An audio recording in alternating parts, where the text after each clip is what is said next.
Hello everybody, thank you for tuning in to another episode for NotAnalog.com. Today I'm looking at the Beats by Dre pill.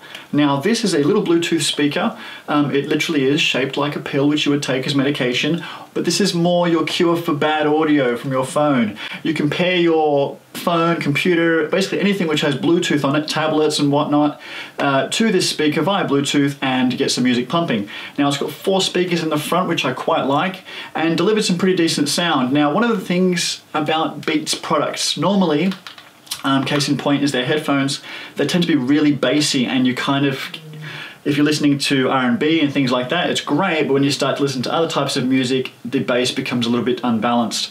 What I noticed with this though is it wasn't the case. It's not completely overpowering with bass, mainly because there's no sort of subwoofer component to this speaker.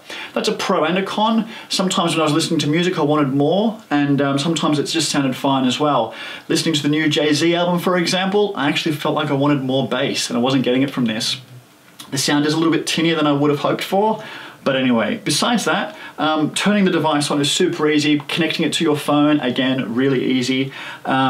Simple button at the front, volume buttons here, NFC pairing. So if you've got almost any phone except for an iPhone, it should have NFC as part of it. So you can really just tap and pair the phone really quickly, and that kind of makes it a little bit cooler. Volume buttons, I mentioned, power buttons at the back. You charge it through micro USB, so again, if you've got pretty much any phone except for an iPhone, you've already got a charger for it basically, so it won't be a problem charging that. Indicator light, which tells you about the battery and the status of the Bluetooth connection, and an in and out port, which is super interesting because that means that if you've got 2 of these, you could have the second speaker plugged into the out port, and you'd have 2 speakers coming with music coming from the one phone, for example, right? So you could use 2 speakers at the one time, if you can afford it. The other alternative, obviously, is to have an in port. So if you don't have a device that works through Bluetooth, you can connect straight into the in port and start producing your audio that way. Really, really neat. Build quality is nice. It comes in a beautiful carry case as well with a carabiner and everything.